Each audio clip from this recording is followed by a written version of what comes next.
আসসালামু আলাইকুম। আমার চ্যানেলে আপনাদের সকলকে স্বাগত। গতকালকে শাহবাগের মধ্যে মুগ্ধ গ্রুপ আবু সাইদের গ্রুপের উপর হামলা করেছে। দুই গ্রুপের সংঘর্ষ কেন হয়েছে? তারা সকলেই জুলাই সনদ চাচ্ছে, যাতে জুলাই সনদ ঘোষণা করা হয়। সেই কারণে তারা আন্দোলন করছে শাহবাগে। এক পক্ষ বলছে কোনো ধরনের যানবাহন আটকানো যাবে না, আরেক পক্ষ বলছে যতদিন পর্যন্ত জুলাই সনদ ঘোষণা করা হবে না ততদিন পর্যন্ত এখানে আমরা আন্দোলনের টাইমে যানবাহন চলতে পারবে না। এক পক্ষ আরেক পক্ষকে ট্যাগ দিচ্ছে যে এরা ভুয়া জুলাই যোদ্ধা, আরেক পক্ষ বলতেছে ওরা ভুয়া জুলাই যোদ্ধা। এক পক্ষ হচ্ছে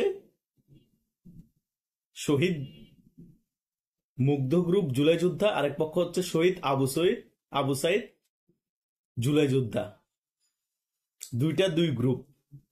কালকে যে পরিমাণ মারামারি হয়েছে দুই গ্রুপের মধ্যে, এটা দেখে আমরা কি চিন্তা করতে পারি আর এটা কি জন্য হচ্ছে।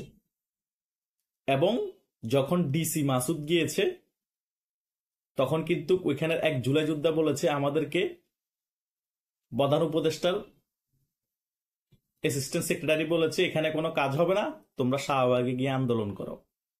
তাহলে কি বুঝলেন? এই আন্দোলনটাতে সম্পূর্ণরূপে মদত আছে সরকারের, এবং সরকারও চেয়েছে দেশের মধ্যে একটি গোলযোগ সৃষ্টি হোক।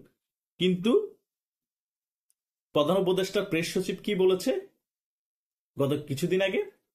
যে বলেছে আওয়ামী লীগ ঢাকার মধ্যে গেরিলা হামলার জন্য প্রশিক্ষণ নিচ্ছে, 5-6 দিন বাংলাদেশের পরিস্থিতি খুব খারাপ হতে পারে। এটাই তাহলে গেরিলা প্রশিক্ষণ, এটাই তাহলে বাংলাদেশের পরিস্থিতি খারাপ। তার মানে আগাম জানতো যে তারা একটি আন্দোলন ঘটাবে শাহবাগে সরকারের মদত পুষ্টে, তারাই দেশের মধ্যে পরিস্থিতি খারাপ করবে, তারাই গেরিলা প্রশিক্ষণ নিয়ে তারাই নিজেরা মারামারি করবে।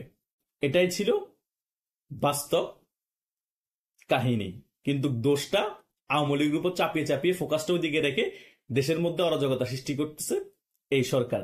তা না হলে এই সকল জুলাই যোদ্ধা, ভুয়া জুলাই যোদ্ধা নিজেরা তো মারামারি করে স্টে থাকতে পারে কি করে? পুলিশ তো কিছু বলছে না। তার মানে পুলিশকে উপর থেকে নির্দেশ দেওয়া আছে ওরা যাই করবে করুক, অরাজকতা করুক, যেটাই করবে করুক, আপনারা কোনো অ্যাকশনে গিয়ে যায়েন না, আমরা দেখব ব্যাপারটা। এটা একটা কাহিনী সাজানো হয়েছে আর জনগণকে ভিজি রেখেছে আওয়ামী লীগের আতঙ্ক দিয়ে। আরে ভাই, কারে রাজনীতি শিখান? আওয়ামী লীগ রে, আওয়ামী লীগের নেতাদের কথা বাদ দেন, আমরা যারা রাজনীতি বিশ্লেষণ করি তারাই তো সকল কিছু বুঝি। তার উপরের লেভেলে তার যাওয়ার দরকার নাই। এই সকল নোংরা রাজনীতি করে দেশের মানুষকে আর গুমরা করতে পারবেন না। জুলাই সনদ ঘোষণা করে কোনো লাভ হবে না। জামাতও বলতেছে যে আমরা সঠিকভাবে সকল কিছু ঠিকঠাক না থাকলে অন্যান্য রাজনৈতিক দল যদি সাইন না করে আমরা জুলাই সনদপত্র সাইন করবো না। বিএনপি তো সাইন করবেই না।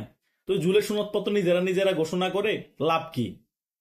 ওই ছোটবেলা মাদ্রাসার মধ্যে যখন ছাত্ররা বেশি কথা বলতো, দুষ্টামি করত, তখন ওই মাদ্রাসার হুজুরে বলতো সুরা জানি না কেরাত জানি না, তোরা হর। এখন তোমরা বেশি লাড়ালাড়ি করতেছো জুলাই ঘোষণাপত্র নিয়ে। তোমরাই ঘোষণা দিবে, তোমরা স্যাটিসফ্যাকশন পাবা, কিন্তু কোনো দলের সমর্থন পাবা না, সাধারণ জনগণের কোনো সমর্থন পাবা না।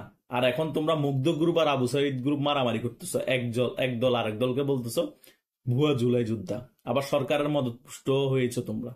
এই চলতেছে কাহিনী। আর দোষ দিচ্ছে কাদের? আওয়ামী লীগের। গেরিলা হামলা করবে আওয়ামী লীগ, প্রশিক্ষণ নিচ্ছে আওয়ামী লীগ, কিন্তু দেশের মধ্যে গেরিলা যুদ্ধ লাগাই দিছো তোমরা। প্রশিক্ষণ নিয়ে মারামারি পিটাপিটি করতেছো তোমরা শাহবাগে। জনগণরে বকসুদ পাইছ, অরাজকতা করো তোমরা, অস্থিতিশীল অবস্থা বাংলাদেশে করো তোমরা, সরকারও সাপোর্ট দেয়, পুলিশও কিছু বলে না, আর গেরিলা হামলার দোষ দাও আওয়ামী লীগের উপরে। আওয়ামী লীগ অস্থিতিশীল অবস্থা তৈরি করবে 5-6 দিনের মধ্যে, ঢাকায় রেড অ্যালার্ট জারি করো। রেড অ্যালার্ট কি শুধু আওয়ামী লীগের জন্য?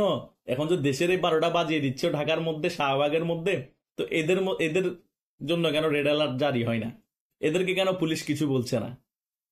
হাস্যকর। তোমাদের এই সকল ব্যাপারগুলা মানুষ যত বুঝতেছে তত হাসতেছে আর ধিক্কার জানাচ্ছে, থুথু ফেলতেছে যে এত নোংরা পলিটিক্সও বাংলাদেশে করা যায়। আর তাও যিনি শান্তিতে নোবেল পুরস্কার পেয়েছেন ডক্টর ইউনূস, তার হাত ধরে এ সকল কিছু হচ্ছে। যেখানে শান্তি প্রতিষ্ঠা করার কথা সেখানে শান্তির নাম দিয়ে অশান্তি প্রতিষ্ঠা হচ্ছে বাংলাদেশে।